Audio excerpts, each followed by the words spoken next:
Mata kuliah Filsafat Hukum dan Etika Profesi. Topik ke-26 dari 60 topik. Permasalahan hukum klasik, bagian pertama. Mengenai definisi hukum hingga saat ini, tidaklah ada yang pasti. Menurut Immanuel Kant, noch suchen die Juristen eine Definition zu ihrem Begriff von Recht, tidak ada satupun ahli hukum yang dapat membuat suatu definisi yang tepat tentang hukum. Pernyataan ini diperkuat oleh L.J. van Apeldoorn dalam bukunya yang berjudul Inleiding tot de Studie van het Nederlandse Recht, yang mengatakan bahwa tidak mungkin memberikan suatu definisi tentang apakah yang dinamakan hukum itu.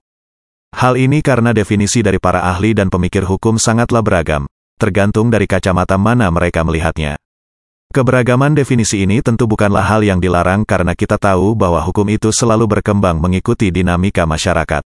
Adanya keberagaman definisi ini merupakan penyesuaian-penyesuaian pemikiran para ahli itu sendiri. Ada beberapa definisi dari para ahli hukum di bawah ini. A. Plato memberikan definisi hukum adalah suatu aliran emas, penjelmaan dari right reasoning, berpikir secara benar. B. Menurut Sacipto Raharjo, hukum adalah suatu institusi yang bertujuan mengantarkan manusia kepada kehidupan yang adil, sejahtera, dan membuat manusia bahagia. Keadilan, kesejahteraan, dan kebahagiaan merupakan cita-cita yang ingin dicapai oleh hukum itu sendiri. C. Sudikno Mertokusumo memberikan pengertian bahwa pada hakikat hukum tidak lain adalah perlindungan kepentingan manusia, yang berbentuk kaidah dan norma. Hukum tidak sekadar merupakan pedoman tentang bagaimana kita harus bertindak agar kepentingan kita masing-masing terlindungi. Akan tetapi, karena fungsinya justru sebagai perlindungan kepentingan manusia, harus dilaksanakan dan tidak boleh dilanggar. Kalau telah dilanggar, harus dipulihkan, ditegakkan, atau dipertahankan melalui peradilan. D. Montesquieu juga memandang hukum dalam pengertian yang paling umum, yaitu hubungan pasti yang berasal dari sifat dasar segala sesuatu yang dituangkan dalam aturan. Aturan-aturan ini merupakan suatu hal yang bersifat pasti dan relasi yang tetap. E. Ahmad Sanusi juga mempunyai pandangan tentang hukum. Menurutnya, hukum itu melekat pada, dan hidup bersama-sama dengan masyarakat manusia. Ia merupakan perbendaharaan kebudayaan manusia.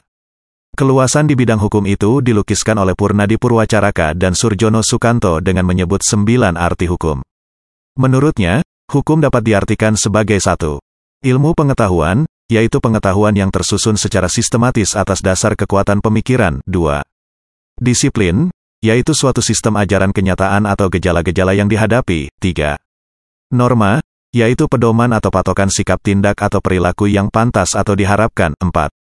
Tata hukum, yaitu struktur dan proses perangkat norma-norma hukum yang berlaku pada suatu waktu dan tempat tertentu serta berbentuk tertulis. 5. Petugas, yaitu pribadi-pribadi yang merupakan kalangan yang berhubungan dengan penegakan hukum. 6. Keputusan penguasa, yaitu hasil proses diskresi. 7. Proses pemerintahan, yaitu proses hubungan timbal balik antara unsur-unsur pokok dari sistem kenegaraan. 8. Sikap tindak tanduk atau perikelakuan, teratur, yaitu perikelakuan yang diulang-ulang dengan cara yang sama dan yang bertujuan untuk mencapai kedamaian, serta 9. Jalinan nilai-nilai, yaitu jalinan dari konsepsi-konsepsi abstrak tentang apa yang dianggap baik dan buruk. Dengan banyaknya definisi hukum, secara umum intinya hukum merupakan pedoman bagi seluruh masyarakat dalam menjalani kehidupan.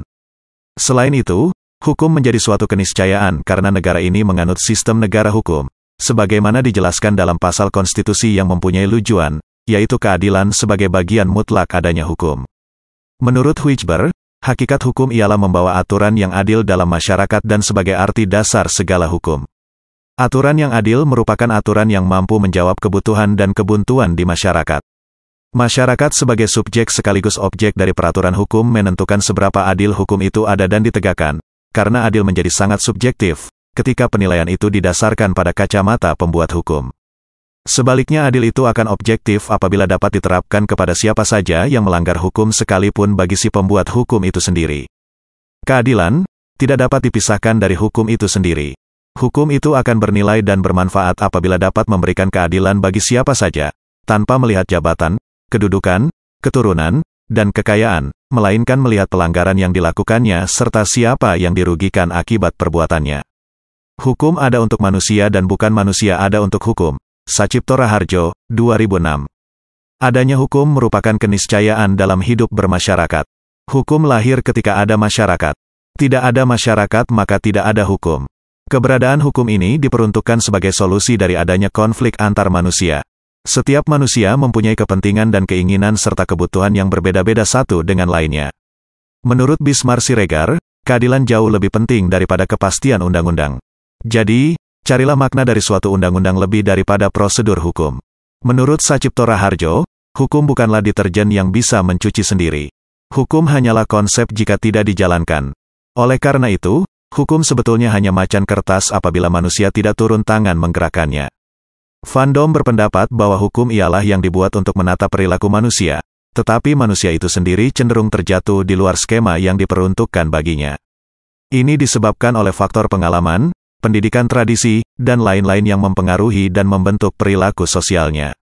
Holmes mengatakan perjalanan yang ditempuh oleh hukum bukanlah jalur dan ruas logika saja, melainkan juga rel pengalaman. Perubahan ini akan mempengaruhi perkembangan hukum itu sendiri. Bahkan, mengenai eksistensi keberadaan hukum. Von Savigny menyatakan hukum itu baru berhenti berproses manakala sistem masyarakat itu sendiri sudah lenyap dari muka bumi. Dengan demikian, hukum akan selalu berkelindan selama kehidupan masyarakat masih ada, as is unwird mil dem Voelke. Menurut pandangan Thomas Hobbes, hukum merupakan alat yang penting bagi terciptanya masyarakat yang aman dan damai. Bagi manusia-manusia seperti ini, jika tidak ada hukum, demi mengejar kepentingan diri, mereka akan terlibat dalam war of all against all, semua perang melawan semua, atau yang disebutnya bell urn omnium contra omnes, terjadi peperangan yang dahsyat. Oleh karena itu, hakikat suatu hukum terletak pada aspek dapat tidaknya hukum itu sendiri memberikan solusi bagi permasalahan di masyarakat.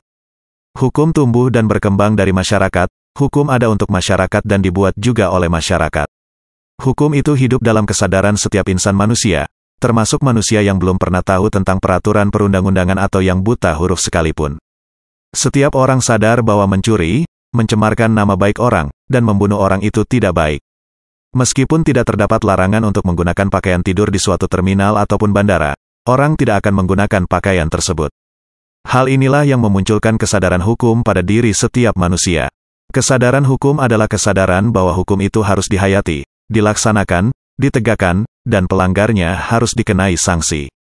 Meskipun demikian, harus diakui bahwa pada umumnya manusia itu selalu ingin mencari benarnya sendiri, ingin mencari menangnya sendiri, dan merasa paling benar.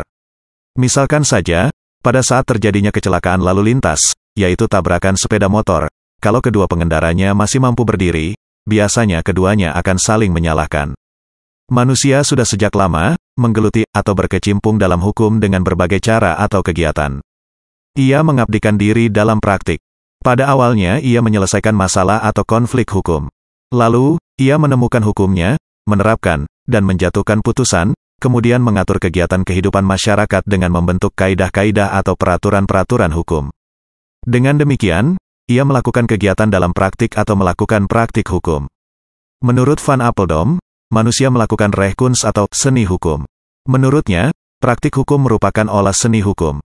Pada umumnya, seni diartikan sebagai penjelmaan rasa indah yang terkandung dalam jiwa orang, diungkapkan dengan perantaraan alat-alat komunikasi dalam bentuk yang dapat ditangkap oleh indera pendengar, seni suara, penglihatan, seni lukis, atau dilahirkan dengan perantaraan gerak, sebagaimana dalam Ensiklopedia Indonesia edisi khusus. Dalam hal olah seni hukum ini, seni diartikan sebagai cara yang khas, kiat menciptakan karya yang bermutu dan yang didorong oleh pilihan antara yang baik dan yang buruk. Sering kita mendengar ungkapan, membuat karya semacam itu memerlukan seni tersendiri. Jadi, seni hukum ialah cara khas atau kiat yang didorong oleh pilihan antara yang baik dan yang buruk dalam mengolah, menggarap, melaksanakan, menemukan, atau menerapkan hukum sehingga menghasilkan karya di bidang hukum yang bermutu atau mempunyai wibawa dalam bentuk putusan atau undang-undang. Ada beberapa tokoh penganut mazhab sejarah yang ikut andil dalam hutan pemikiran ilmu hukum. Tokoh penting mazhab sejarah tersebut diantaranya adalah Friedrich Karl von Savigny, Puchta, dan Henry Sumner Main. Mazhab sejarah ini memfokuskan perkembangan hukum pada bangsa, bukan lagi individu atau masyarakat. Demikianlah materi topik ke-26 Filsafat Hukum dan Etika Profesi. Channel ini membantu memahami mata kuliah bagi para mahasiswa di perguruan tinggi manapun di Indonesia dan masyarakat umum. Subscribe dan like, agar Anda mendapatkan update tutorial lainnya. Bagikan link video ini, agar teman lain juga mendapatkan manfaat channel ini. Sampai jumpa.